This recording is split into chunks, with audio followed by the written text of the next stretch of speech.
హల్లెలూయా. లక్షవారి ప్రార్థనకు వచ్చామండి. ఈరోజు ఒక ప్రత్యేకత ఉందండి. ఈరోజు నా ఏకైక కూతురు దాని బర్త్డే, అది మనం సెలబ్రేట్ చేసుకుంటున్నాం. ఇప్పుడు దూరంగానే అది ఉండొచ్చు, కానీ ఏ దేవుడైతే దాన్ని ఆశీర్వదించి కాపాడి నడిపించి రక్షించి జయశీలుగా ఈ లోకంలో బిడ్డ నిలబెట్టినారు, ఆ దేవుడిని మనం స్తుతింపబద్ధులమై ఉన్నాము గనుక ఆయన పాదముల ఎదుగు వచ్చాం. ఆ బిడ్డ పక్షముగా ఒక పాట పాడి దేవుడిని మహిమపడతాం. నాకెన్నో మేలులు చేసితివే, నీకేమి అర్పింతును, దేవా నీకేమి చెల్లింతును.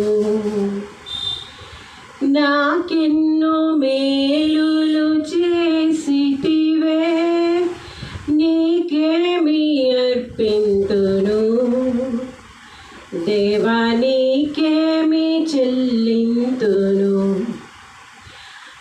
హల్లెలూయా యేసునాథా, కృతజ్ఞతాస్తుతులు నీకే.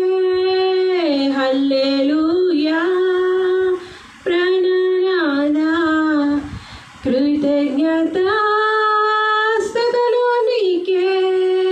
హల్లెలూయా పరలోక తండ్రి కృతజ్ఞ. హల్లెలూయా. చూడండి, ఈరోజు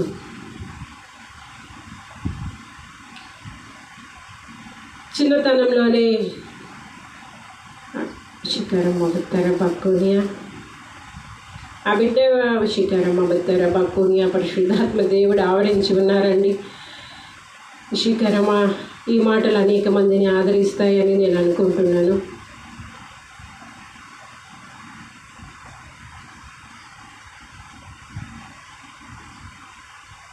ఒకవేళ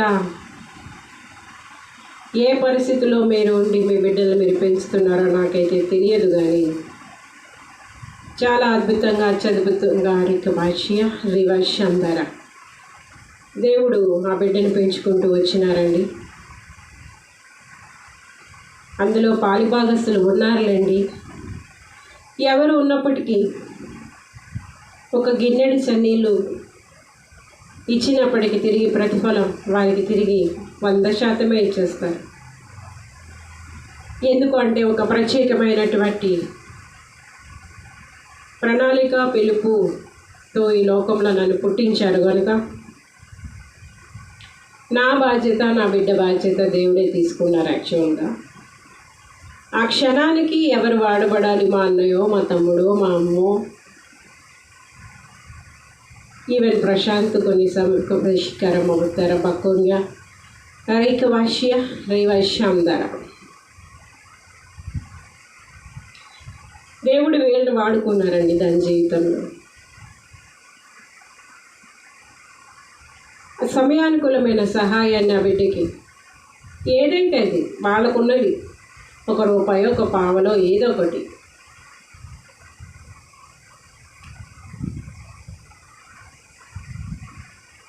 గర్భఫలము యెహోవా అనుగ్రహించు శ్వాసే. యవ్వనంలో పుట్టిన కుమారులు బలవంతుని చేతిలో బాణముల వంటి వారు.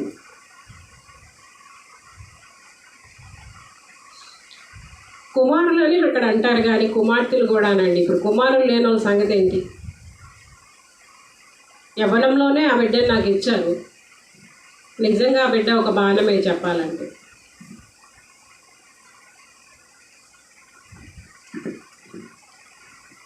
స్కూల్ స్టడీస్ వరకు ఇక్కడ మంచి స్కూలేనండి. దానికి నేను చిన్నప్పుడు నా పరిస్థితులు బట్టి నేను బాధపడేదాన్ని, ఎప్పుడు దేవుడి వైపే చూసేదాన్ని కనుక, నాయనా ఆ ఇంగ్లీషులో అందరు పిల్లలు మాట్లాడతారు, అలాంటి ఇంగ్లీష్ స్కూల్స్లో జాయిన్ చేయాలంటే ఎంతో డబ్బు కావాలి కదా బ్రో. ఇవి నా అనుభవాలు కనుక చెప్తున్నానండి. దేవుని మహిమార్థమై చెప్తున్నాను. మరి నా బిడ్డ కూడా ఇంగ్లీష్లోనే మాట్లాడాలి నాయన, ఇది నా ఆశ. కానీ అంతంత స్కూల్స్లో మరి జాయిన్ చేయాలంటే నాకెవరు డబ్బు ఇస్తారు నాయన?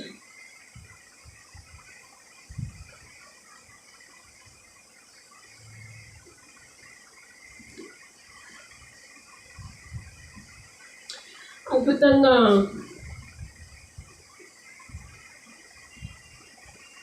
అది చిన్నప్పటి నుంచి కూడా మాకు సరౌండింగ్స్ అనేవి అట్లనే ఉండేవండి. చిన్నతనంలోనే నేను ఒక ఇంగ్లీష్ మీడియం స్కూల్లో విశాఖపట్నం అనమాట, దొరతోట అనే ఒక స్కూల్లో ట్యూటర్గా వెళ్ళాను. తర్వాత అక్కడ ఎంజీ అని అదొక స్కూలు. ఇవన్నీ ఫస్ట్ నేను అసలు తెలుగు మీడియం బ్యాక్గ్రౌండేనండి నాది యాక్చువల్గా. కానీ నేను వెళ్ళే స్కూల్స్ అన్నీ ఇంగ్లీష్ మీడియం స్కూల్స్ అనమాట. ఆ విధంగా నాకు కొంతవరకు ఇంగ్లీష్ మాట్లాడటం అలవాటైన తర్వాత నేను అప్పటికే అంటే డిగ్రీ తర్వాత అనమాట ఒక 1 year ఎంతో చేశాను ఇలా ఇంగ్లీష్ థెరపీ. అదే కాకుండా బొబ్బిల్లో కూడా నేను డిగ్రీ చదువుతున్న టైంలో ఇంగ్లీష్ మీడియం పిల్లలకి ట్యూషన్ చెప్పేదాన్ని. ఆ విధంగా నాకు కొంతవరకు ఇంగ్లీషు వచ్చేదనమాట. కానీ నా బిడ్డని అలా తర్వాత నాకు మ్యారేజ్ ఇలాగా అనుకోని పరిస్థితుల్లో చాలా ప్రాబ్లమ్స్ మధ్య ఇంగ్లీష్ మీడియం స్కూల్స్లో వర్క్ చేస్తున్నప్పుడే ఈ ప్రాబ్లం అనమాట. అవన్నీ కాదు, కానీ ఇప్పుడు నా బిడ్డ గురించి చెప్తున్నాను కనుక ఇంకా మ్యారేజ్ అయింది, అక్కడ ప్రాబ్లమ్స్ ఇంకా అవన్నీ కూడా తిరిగి మళ్ళా వైజాగ్లో కూడా ఒక ట్యూషన్ సెంటర్ ఉండేది, నాకు చిన్నపిల్లలకి రిచ్ కూడా ఉండేది.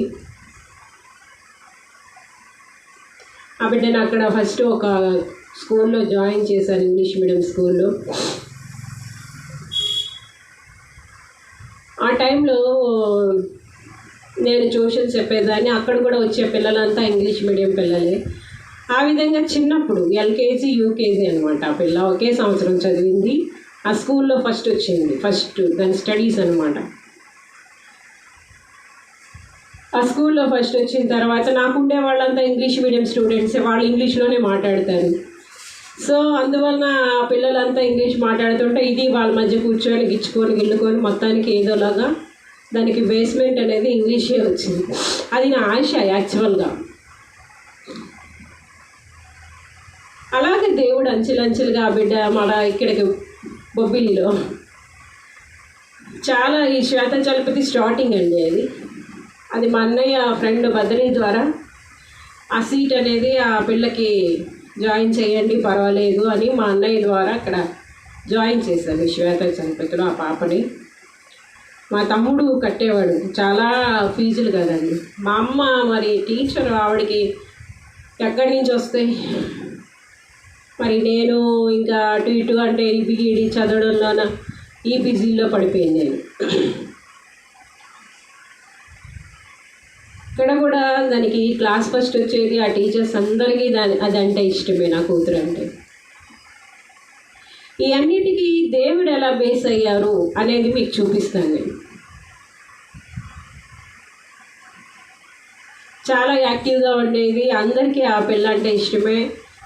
చాలా యాక్టివ్గా రోజ్లిన్ కెజియా అని పిలిచి చాలా చక్కగా ఆ పిల్ల ఇంగ్లీష్ నేర్చుకోవడం ప్రారంభించింది. ఫస్ట్ ఈ వేలు మా తమ్ముడు కట్టేవాడు, వాడు అప్పుడు బంగ్లాదేశ్లో జాబ్ చేసేవాడు. అలాగా అది 2nd or 3rd స్టాండర్డ్ ఈ లోపల నా బిగిడి అది కంప్లీట్ అయిపోయి నేను టీచర్గా ఇక్కడికి వచ్చి ఆ విధంగా దానికి నా ఆశ ఏంటంటే అది ఇంగ్లీష్ మాట్లాడాలి, ఫ్లూయెంట్గా మాట్లాడాలి. నిజంగా నా కోసమే ఆ స్కూల్ వచ్చినట్టు చక్కగా దాన్ని కరెక్ట్గా మంచిగా. అక్కడ కూడా చాలా అద్భుతాలు దేవుడు చేశారండి. అక్కడ విశాఖపట్నంలో కూడా పిల్లలంతా దైవ భయంలో భక్తిలో బాగానే ఎదిగారు. ఎందుకంటే ఎక్కడైనా నేను చెప్పేది అదే కదా, అద్భుతాలు కూడా చేశారు. జడ్డి పిల్లలు కూడా అక్కడ జాయిన్ చేసేవారు. ఆ టైంలో కూడా దేవుడు చాలా మేలు చేశారండి, బిడ్డలు లేని వారికి బిడ్డలు. చాలా అద్భుతాలు అక్కడ కూడా చేశారు. అప్పుడే ఇంకొకరు, నేను చెప్పాను కదా, కాలు చేతులు పడిపోయిన ఒక వ్యక్తి మా పక్కింట్లోనే దిగారు ఆ ఫ్యామిలీ. ఆ టైంలో కూడా దేవుడు అద్భుతంగా కార్యాలు జరిగించారు. అయితే ఇవన్నీ చెప్పడం కాదుగా, నా బిడ్డ విషయం చెప్తున్నాను. ఆ విధంగా తను స్కూల్లో తన క్లాసులో చాలా యాక్టివ్గా ఉండేది. చాలా తెలివితేటలు దేవుడు ఆ బిడ్డకి ఇచ్చారు. దేవుడికే సమస్త మహిమ. తర్వాత నేను టీచర్గా జాయిన్ అయిన తర్వాత నా శాలరీ అంతా దాని ఫీజు కింద తీసేసేవారు, కన్వర్ట్ చేసి చాలా తక్కువ ఇచ్చేవారు శాలరీ. కష్టమే మిగిలిపోయేది. ఏది ఏమైనాది ఇంగ్లీష్ ఫ్లూయెన్సీ నేర్చుకుంది. 10th క్లాస్ వరకు స్కూల్ అద్భుతంగా దేవుడు నడిపించారు. స్కూల్ ఫస్ట్ ఏదో వచ్చిందండి దానికి.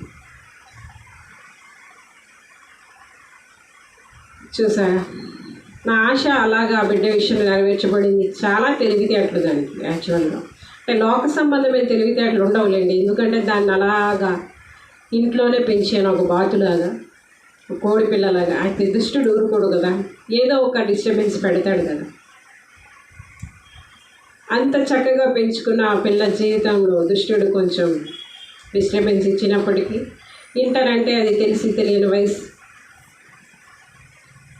చాలా వరి అయినప్పటికీ దేవుడు అద్భుతంగా ఆ బిడ్డని కాపాడారు. అనేకమైన ట్రాప్స్ నుంచి ఆ బిడ్డని తప్పించారు. ఇంకా ఇంటర్ కూడా ఫ్రీగానే చదివింది. ఎలా అంటే దీన్ని వీళ్ళే ఇక్కడ టీపీ కాలేజ్ ఏదో అంటారు, తాండ్రపాపరాయ్, వాళ్ళు కూడా చిన్నప్పుడు యాక్చువల్గా తను నా ఫ్రెండ్ అనమాట. వాళ్ళ అక్క చనిపోయింది తను. ఆ విధంగా వాళ్ళు వచ్చి, మేమే కదమ్మా ఇక్కడ జాయిన్ చేయండి, ఇంకెక్కడ వద్దు. అప్పుడు నారాయణ నుంచి ఇక్కడ టీపీలో ఫ్రీగానే అది 2 సంవత్సరాలు చదివిందండి. దేవుడి దయ వలన చాలా డిస్టర్బెన్స్ క్రియేట్ అయినప్పటికీ దాని లైఫ్లో అద్భుతంగా దేవుడు వాటన్నిటి నుంచి విడుదల చేసి చాలా ఆశ్చర్యంగా ఆ బిడ్డని నడిపించి చాలా మంచి మార్కులతో ఆ బిడ్డ అలా పాస్ అవుతుంది అనుకోలేదు. ఆ విధంగా ఇంకా ఇంటర్ ఫ్రీ అయిపోయింది, 10th వరకు ఫ్రీ. ఇంకా ఇప్పుడు డిగ్రీ. నాయన అందరూ డాక్టర్లు చదువుతున్నారు, నాకైతే నా కూతురు నాకు ఏఎస్ఏ చదివించాలని ఉండేది. కానీ ఎవరు అంతంత లక్షలు అంతంత ఎవరు పెడతారండి? ఎవరి ఫ్యామిలీస్ వాళ్ళవి, ఎవరి బాధలు వాళ్ళవి. ఏం చెయ్యాలి నాయన? ఆ తర్వాత ఎయిర్ హోస్టెస్కి వెళ్ళింది, కానీ నాకు ఇష్టం లేదండి ఆ బిడ్డ ఆ విధంగా వెళ్ళడం. ఆడపిల్ల కదా, చాలా అవకాశాలు వచ్చినప్పటికీ నేనే పంపించలేదు. మన డబ్బు అనేది ఒక్కటే మన ప్రాధాన్యత కాదు. ఆ బిడ్డ నీతిలో, భక్తిలో, యథార్థతలో ఎదగాలనేది మన ప్రార్థన కనుక. సో ఎయిర్ హోస్టెస్కి వెళ్ళింది, కానీ నేనే ఆపేసాను. చాలా అవకాశాలు ఆ టైంలో వచ్చినప్పటికీ ఇలా కాదు అని, నాకు ఆ కాలేజీలో చదివించే స్టాండర్డ్ నాకు అంత డబ్బు నా దగ్గర లేదు కనుక నేనేం చేశానంటే డిస్టెన్స్ ఎడ్యుకేషన్ ఆ బిడ్డకి చేయించాను. డిస్టెన్స్లో చేసిందండి కంప్యూటర్ బిఎస్సి. ఆ పిల్ల ఏ ఇంటర్వ్యూకి వెళ్ళినా సెలెక్ట్ అయిపోయింది. కానీ నాకు ఏకైక ఉద్దేశం ఏంటంటే ఆడపిల్ల బయటికి వెళ్ళకూడదు, ఇంట్లోంచే చేయాలని. వర్క్ ఫ్రమ్ హోమ్ ట్రై చేయమ్మా అంటే మొత్తానికి వర్క్ ఫ్రమ్ హోమ్ స్టార్టింగ్ అది ఫస్ట్ అది అనుకోలేదు. ఎప్పుడో ఇంటర్వ్యూ చేసేసింది, ఊరుకుంది. అదే ఫస్ట్ ఇక్కడ అమెజాన్లో వర్క్ ఫ్రమ్ హోమ్ అండి. నేను చూసాను నా కళ్ళతో. కొన్ని ఇంటర్వ్యూస్ నేను తీసుకెళ్ళేదాన్ని కదా, ప్రతి ఇంటర్వ్యూలో సెలెక్ట్ అయిపోయేదాన్ని. చాలా అత్యద్భుతంగా బిడ్డ ఎక్కడికి వెళ్ళినా ఏ జాబ్లో చాలా ఎఫిషియెంట్గానే వర్క్ చేసేది. ఇదంతా దైవ మహిమార్థమే చెప్పానండి. తనకి ఇంకా మ్యారేజ్ విషయంలో కూడా ఒక ప్రపోజల్ అనేది ఉంది. అది దానికి ఎప్పటి నుంచో. ఆ అబ్బాయి కూడా మంచోడే. మీరు ఇదంటే అబ్బాయికి ప్రాణం కనుక ఆ ప్రపోజల్ అయితే ఉంది, కానీ ఇంకా చేయలేదులేండి మ్యారేజ్. ఎందుకంటే అది దైవ మహిమార్థమై అత్యద్భుతంగా జరగాలనేది దైవ ప్రణాళిక కనుక అది వెయిటింగ్లో ఉంది. అంటే ఇంకా ఆ విషయంలో కూడా నాకు వరి లేదు. చూసారా, ఖచ్చితంగా దేవుడు ఒక అద్భుతాన్ని నా బిడ్డ విషయంలో అద్భుతంగానే చేస్తారని నాకు తెలుసు. ఎవ్వరూ ఊహించలేదండి. అయితే ఎప్పుడు నేను దేవుణ్ణి ప్రశ్నించలేదు.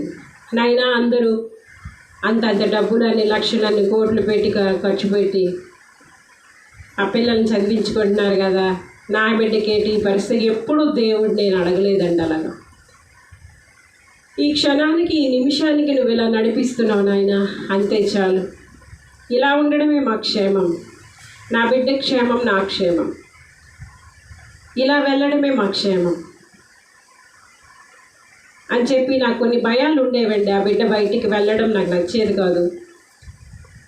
ఆ విధంగా ఆ బిడ్డని చాలా భద్రంగా కాపాడుకుని రీసెంట్గానే ఆమె హైదరాబాద్ వెళ్ళింది. యాక్చువల్గా నా దగ్గరే ఉంది, నా రిస్ట్రిక్షన్లోనే ఉండేది. స్టిల్ ఆ బిడ్డ నా రిస్ట్రిక్షన్లోనే ఉంది, అందులో డౌట్ ఏం లేదు. కారణం ఏంటంటే ఆ బిడ్డను అలా పెంచాను కనుక. దానికి ఆ డిసిప్లిన్ ఇప్పటికీ ఉంది. వద్దు అన్నది వద్దు, అంతే. ఎస్ అంటే ఎస్. కొంచెం అటు ఇటుగా ఒక ఇంటర్లోనే, ఎందుకంటే ఆ టైంలోనే పిల్లలు సరిగ్గా అంటే కొంచెం డిస్టర్బెన్స్ యవనస్తులు తప్పగా తొట్టిల్తారు కనుక ఫస్ట్ ఇంటర్లో కొద్దిగా డిస్టర్బ్ అయింది ఆమె, అంతే. చాలా డిసిప్లిన్గా ఉంటుందండి, చాలా అద్భుతంగా ఉంటుంది. దాని మాటలు కావచ్చు, చేతలు కావచ్చు, ప్రవర్తన కావచ్చు, నేనే ఆశ్చర్యపోతాను. చాలా పెద్ద తరహాగా, చాలా అద్భుతంగా ఆ బిడ్డ ఉంటుంది. చూస్తారా, చాలా సహనం కూడా ఎక్కువ ఆ బిడ్డకి. సహనము, ఓర్పు చాలా ఎక్కువ. విషయం ఏంటంటే అండి, ఇక్కడ మీకు ఇప్పుడు వాక్యాన్ని నేను చెప్తాను చూడండి. ఆ బిడ్డ జీవితాన్ని ఎవరికి అప్పగించాను? నేను గర్భంలో ఉన్నప్పుడే దేవుడికి అప్పగించానండి. తల్లి గర్భంలో నీడ కట్టక పూర్వమే ఎవరు చూస్తారు? దేవుడు చూస్తారండి. ఆ విధంగా ఆ బిడ్డ ఆశీర్వదింపబడతారని ఎవ్వరూ అనుకోలేదు. మీకు తెలిసిందా? చూడండి, కీర్తనలు 112వ అధ్యాయం. యెహోవాను స్తుతించుడి, యెహోవా యందు భయభక్తులు గలవాడు, ఆయన ఆజ్ఞలను బట్టి అధికంగా ఆనందించువాడు ధన్యుడు. వాని సంతతి వారు భూమి మీద బలవంతులగుదురు, యథార్థవంతుల వంశపు వారు దీవింపబడుదురు. కలిమియు సంపదయు వాని ఇంట ఉండును, వాని నీతి నిత్యము నిలుచును. యథార్థవంతులకు చీకటిలో వెలుగు పుట్టును, వారు కటాక్షమును వాత్సల్యతు నీతియు గలవారు. దయాళులను అప్పిచ్చివారును భాగ్యవంతులు, న్యాయ విమర్శలో వారి వ్యాజ్యము గెలుచును. అట్టివారు ఎప్పుడునూ కదిలింపబడరు, నీతిమంతులు నిత్యము జ్ఞాపకంలో నుందురు.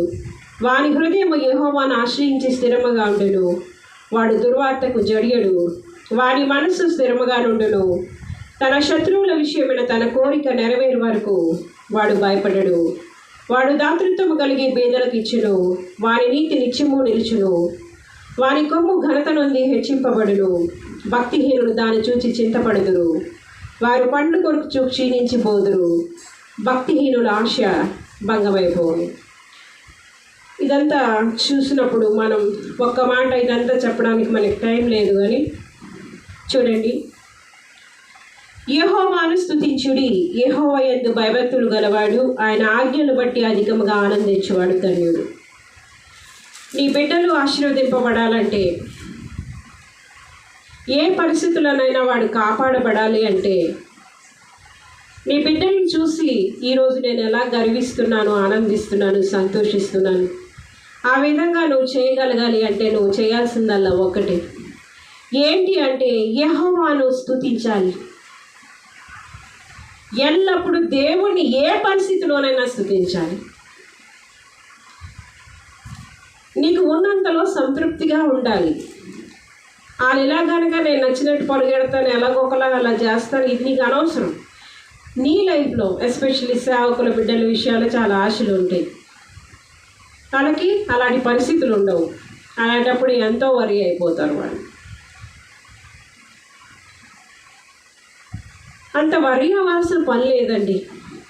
మీకు ఆ టైంకి దేవుడు ఏమిస్తే దాంతో సంతృప్తి చెందాల్సిందే. నువ్వు ఏ పరిస్థితిలోనైనా దేవుణ్ణి స్తుతించడం ఆపకూడదు.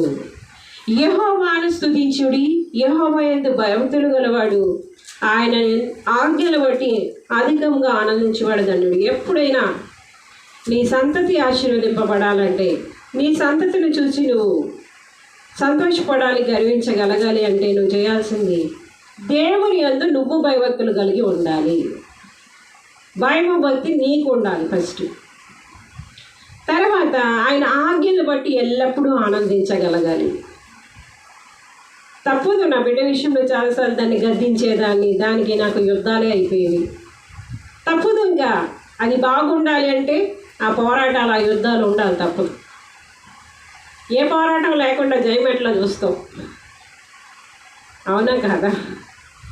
స్టిల్ దానికి కొన్ని విషయాల్లో నేను చెప్తానే ఉంటాను, యుద్ధాలు జరుగుతూనే ఉంటాయి. విషయం ఏంటి అంటే, ఒకప్పుడు అర్థం చేసుకోలేకపోయేది, ఇప్పుడు అర్థం చేసుకుంటుంది. మా మమ్మీ ఎందుకు చెప్తుంది ఈ మాట, ఎలాగ నేను చెప్పగలుగుతున్నానంటే, నేను భయభక్తులు కలిగి ఉంటాను దేవుని పట్ల. నేను భయభక్తులు కలిగి ఉంటాను. నువ్వే భయము భక్తి లేకుండా ఉంటే నీ పిల్లలకి ఏం చెప్తావు, వాళ్ళు ఎందుకు వింటారు? అవునా? వాళ్ళు మనల్ని ఫాలో అవుతారండి, ఎంత కాదన్నా సరే. ఈరోజుకి అంత సహనం, అంత ఓపిక, అంత ఓర్పు ఆ బిడ్డకి ఎట్లా చాలా పరిస్థితుల్లో చాలా సహించుకుంటుంది అది కొన్ని విషయాల్లో. ఆయన ఆజ్ఞలు బట్టి ఎల్లప్పుడూ ఆనందించాలి. ఆజ్ఞలు తప్పిపోయి మనం నడవడానికి లేదు. దేవుడు అనుకున్న తర్వాత, దేవుడి మీద ఆధారపడిన తర్వాత, దేవుని చిత్తంలో మనం కొనసాగినప్పుడు ఆయన ఆజ్ఞలు బట్టి ఆనందించాలి, కష్టమైన నష్టమైన. మీకు అర్థమవుతుందండి? అప్పుడు ఏం జరుగుతుందంటే, నువ్వు ఇలా ఉన్నప్పుడు ఏం జరుగుతుంది చూడండి. ఇక్కడ వారి సంతతి వారు భూమి మీద బలవంతులగుదురు, అందులో డౌట్ లేదండి. నా బిడ్డ చాలా బలవంతురాలే, అందులో డౌట్ ఏం లేదు. తర్వాత యథార్థవంతుల వంశపు వారు దీవింపబడతారు. అది ఆల్రెడీ బ్లెస్డ్, అన్ని విషయాల్లో ఆశీర్వదింపబడిందే. అది కొన్ని మీకు కనబడుతున్నాయి, కొన్ని కనబడలేదు, కానీ ఫ్యూచర్లో మీరు చూస్తారు. అద్భుతమైన ఆశీర్వాదాలు ఆ బిడ్డకు ఉన్నాయి. మీకు అర్థమైందా? ఇంకా ఏంటంటే, కలిమి సంపద వారి ఎంట ఉండెను, వారి నీతి నిత్యము నిలుచును. చూసారా? కలిమి సంపద. యథార్థవంతుల వంశపు వారు అలాగ ఆశీర్వదింపబడతారండి. అంటే రకరకాలుగా అందరినీ మోసం చేసేస్తూ, అందరినీ చీట్ చేసేస్తూ, ఏళ్ళదాలు తీసేసుకోనా లాగేసుకోనా కాదు. నువ్వు యథార్థంగా దేవుని యందు భయభక్తులు కలిగి ఉన్నప్పుడు, నువ్వు జాగ్రత్తగా ఉన్నప్పుడు, ఆయన ఆజ్ఞలు బట్టి ఆనందించినప్పుడు, నీ వంశపు వారు కూడా ఆశీర్వదింపబడతారు. వీళ్ళు అలాగా వాళ్ళు ఇలా కాదు, దేవుడు నిన్ను బట్టి కూడా ఆశీర్వదిస్తాడు. ఇది బాగా అర్థం చేసుకోవాలి. వాళ్ళు అలా సంపాదించి ఇదంతా నీకు అనవసరం. ఎవరు ఎలా సంపాదిస్తే నీకు ఎందుకు? నువ్వేంటి, నువ్వు నమ్మాల్సింది ఇది. నువ్వు ఇప్పుడు ఏ పరిస్థితిలో ఉన్నావు, ఎంత భేద స్థితిలో ఉన్నావో, ఎంత తక్కువ స్థితిలో ఉన్నావో, ఇది నువ్వు నమ్మాలి. నీ సంతతి విషయంలో నువ్వు నమ్మాలి అంటే నువ్వు ఫాలో అవ్వాలి కదా. నువ్వు ఫాలో అయినప్పుడు ఈ విషయాలు, ఈ వాగ్దానాలు, ఈ యొక్క బ్లెస్సింగ్స్ అనేవి నీ బిడ్డల మీదకి రావడం నువ్వు చూస్తూ. కలిమి సంపద అంటదట, వారి నీతము నిత్యము నిలుస్తుంది, యథార్థవంతులకు చీకట్లో వెలుగు పుడుతుంది. వారు కటాక్షము వాత్సల్యతోని. యథార్థవంతులు అంటే ఏంటనుకుంటున్నారు? ఏముండాలి వాళ్ళకి? కటాక్షము, వాత్సల్యము, నీతి ఇవి ఉండాలండి. ఏమేమి ఉండాలి? నీతి తప్పిపోకూడదు ఏ పరిస్థితుల్లోనైనా. అది ఎంత కఠినమైన పరిస్థితి అయినా నీతి తప్పకూడదు. కటాక్షం ఉండాలి, వాత్సల్యత ఉండాలి. అందరి పట్ల కటాక్షం కలిగి యథార్థవంతుల లక్షణాలు అవి. చూడండి, ఇంకా ఏంటి? దయాలను అప్పించేవారు దయ కలిగి ఉండాలి. అప్పించేవారు ఉంటే ఇస్తావు, లేకపోతే లేదు. దానికే ఉంది. భాగ్యవంతులు. న్యాయ విమర్శలో వారి వ్యాజ్యం గెలుస్తుంది. దేవుడి దగ్గర న్యాయ విమర్శలో వీళ్ళ వ్యాజ్యం గెలుస్తుంది. అటివారు ఎప్పుడూ కదిలింపబడరు. నీతిమంతులు నిత్యము జ్ఞాపకంలో ఉంటారండి, కదిలింపబడరు. వాడి హృదయం యెహోవాను ఆశ్రయించి స్థిరముగా ఉండను. వాడి కొన్ని దుర్వార్తలు వస్తే రావచ్చుగా, జడియకూడదు అట్లాంటి వాటికి. దేనికి అంత టెన్షన్ ఫీల్ అయిపోకూడదు. ఏం జరుగుద్దో, అమ్మో ఈ నెలగంటారా, ఏం కాదు. దేవుని మీద నీ హృదయం ఎప్పుడు స్థిరంగా ఉండాలి. దుర్వార్తలకి జడియకూడదు. ఇంకా అర్థమైందా? దేవుడికి ఏం వాగ్దానం ఇచ్చారో అది పట్టుకొని ప్రార్థించడమే. నాయన, యథార్థవంతులు వంశపు వారిని ఆశీర్వదిస్తానన్నావు కదా, కలిమి సంపద ఉంటాయి అన్నావు కదా, వాళ్ళు బలవంతులుగా ఉంటారన్నావు కదా, ఇవి నా బిడ్డల విషయంలో నెరవేర్చిన ఆయన.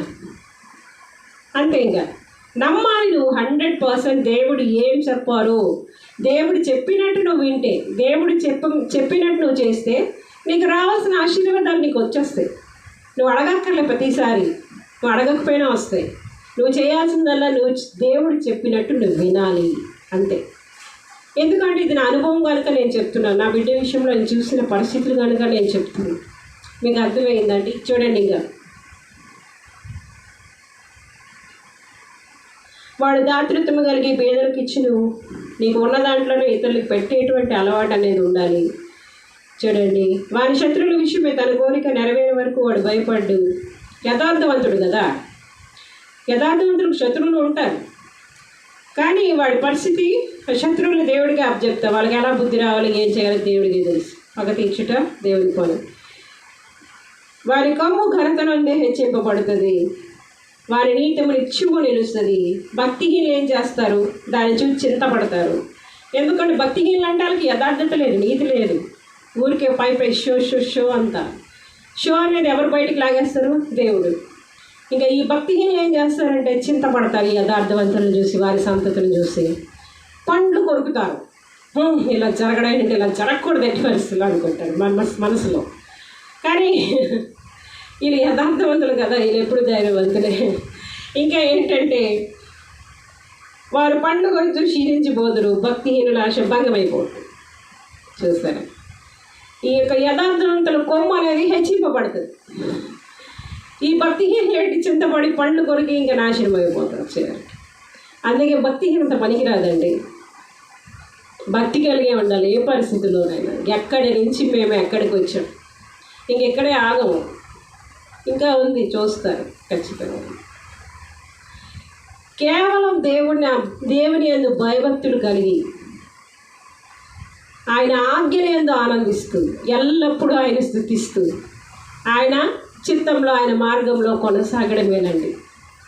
అంతే. మీ సంతతి ఆశీర్వదింపబడాలి, ఈ ఆశీర్వాదాలన్నీ మీరు తీసుకోవాలి అంటే మీరు చేయాల్సింది అదొకటి. అది ఈ లోకంలో పనికి వస్తుంది, రేపు నిత్యత్వంలో కూడా పనికి వస్తుంది. అంతే కదా, నిత్యత్వంలో కూడా పనికి రావాలి కదా. ఇక లోకంతో అయిపోదు కదా. ఈ లోకం అనేది కొంతకాలం. మరి నీ బిడ్డలను చూసి నువ్వు ఆనందించాలి కదా. చాలా అద్భుతమైన బిడ్డని దేవుడు నాకు ఇచ్చారు, అద్భుతంగా ఆశీర్వదించారు. ఈరోజు ఒక అద్భుతంగా బిడ్డ నిలబెట్టారు. చాలా ఆనందమే కదండి, తల్లిదండ్రులుగా సంతోషమే కదా. సో అలాగని ఏ కష్టాలు, ఏ బాధలు మాకు రాలేదని కాదు. ఏ పరిస్థితిలోనైనా ఆయన బలిష్టమైన హస్తం క్రింద నన్ను నేను తగ్గించుకున్నాను. ఏ బాధ అయినా నిలబడగలిగాను. ఆ యథార్థతలో, నీతిలో కొనసాగలిగాను. అదేనండి ఈరోజు. ఆయన ఎందుకు భయభక్తులు కలిగి ఆయన కృప కొరకు కనిపెడుతూనే ఉన్నాను. స్టిల్ చాలా విషయాలు ఇంకా బిడ్డ జీవితంలో నెరవేర్చబడాల్సి ఉంది. పడతాయి. దేవుడు ఒక మాట ఇస్తే అది మార్చడానికి ఆయన మనిషి కాదు కదా, ఆయన దేవుడు కదండి. భూమిని పుట్టించక మునుపు, లోకం పునాది లేనప్పుడు, దేవుడు దేవుడు యేసే దేవుడు. హల్లెలూయా హల్లెలూయా హల్లెలూయా హల్లెలూయా. తరతరాలలో, యుగ యుగాలలో, జగ జగాలలో దేవుడు దేవుడు యేసే దేవుడు. దేవుడు దేవుడు యేసే దేవుడు. హల్లెలూయా. చూసారండి, ఆ దేవుడిని ఈ భూమిని పుట్టించక మునుపు ఈ లోకము లేనప్పుడు ఉండే దేవుడు మన యేసు ప్రభు వారు తండ్రి కుమారగా రీవైశాంతర ఇక భాష్య రీవైశాంతర అనేక మంది సత్యంలోకి సర్వ సత్యంలోకి నడిపింపబడుతురుగాక. ఈ మాటలు విన్న వారి సంతతి అట్టి రీతిగా బలవంతులుగా భాగ్యవంతులుగా వశీకర మబుత్తర బక్కుని అశ్మితది ఖ్యాన బక్కువ వికరవ రీవైశాంతర అనేక మంది యెహోవాను బట్టి ఆనందిస్తూ స్తుతిస్తూ ఇక భాష్య ఆయన ఆజ్ఞలు బట్టి ఆనందిస్తూ యథార్థవంతులుగా వారి జీవితాల్లో కొనసాగుతురుగాక. Amen. Hallelujah. Praise the Lord. God bless you all.